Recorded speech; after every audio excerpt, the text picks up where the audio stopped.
Have you ever wondered, why do I work so hard, but still fall behind? Why does life feel so unfair, like everything goes wrong for me and right for others? Why do I keep struggling when others seem to succeed so easily? If you felt this way lately, you're not alone. Because there once was a boy who asked the very same questions, and the answer he found changed everything. 10-year-old Daiki sat on the steps of his grandfather's house, arms crossed and eyes filled with frustration. He had just lost a school competition he had worked really hard for. His best friend, who barely prepared, won first place. Earlier that week, he wasn't picked for the team he wanted, even though he practiced every day. And now, here he was, visiting his grandfather's village for the summer, feeling like life had turned its back on him. "It's just not fair," Daiki muttered, kicking a small stone away. His grandfather, Hiro-san, heard him, and instead of giving advice, he gave Daiki something far more surprising. The next morning, Grandpa Hiro took Daiki to a plant nursery in the village. They walked past rows of tiny green saplings, and Daiki just stared, confused. "Are we buying plants?" he asked. Grandpa smiled. "Yes, 2 of them." They picked 2 small saplings and brought them home. At home, Grandpa planted the first sapling in a big ceramic pot and placed it safely inside the house, near the window.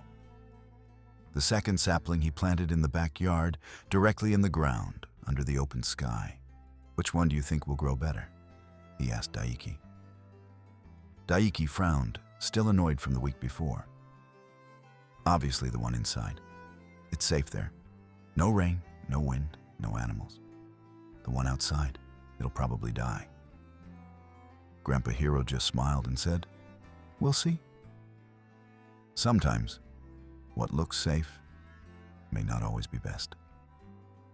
4 years passed. Daiki grew older, but that old feeling of life being unfair never fully left. One day, during another visit to the village, he brought it up again. "Grandpa," he said, "do you remember when I asked why life feels so unfair sometimes? You never really answered." Grandpa Hiro nodded. "I did answer. I just used a different language. Come with me." He led Daiki to the living room. There stood the plant in the pot, grown a little, still alive, but small. Then they walked out to the backyard, and Daiki's eyes widened. The second sapling had become a giant tree. Its branches stretched wide across the yard. Its trunk was thick and strong. It had survived storms, rain, snow. And yet it stood tall and proud. Daiki stared at the tree in silence. "I don't get it," he finally said. "This one faced so many problems. It should have broken down, but it's the strongest." Grandpa Hiro nodded gently.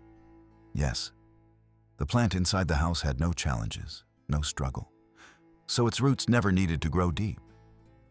But this one, it was tested every day. Strong winds taught it to stand firm.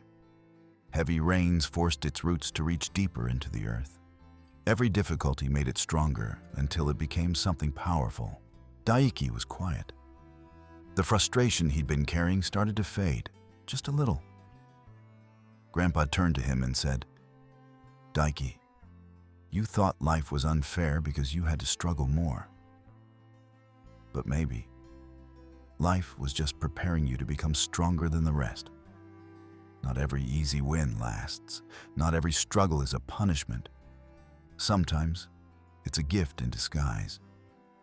Daiki looked up at the tree once more. It didn't grow fast, but it grew right. And now, it could survive anything. He finally understood what Grandpa had been trying to say all along. You don't grow in comfort. You grow in challenge. You grow through struggle. And that's why life feels unfair. because it's building your strength before your success. So the next time life feels unfair, ask yourself, is this a setback or is it training? If this story moved you, there are more like it on the channel. Take a look. You might find the one your heart needs today. Stay strong and keep growing.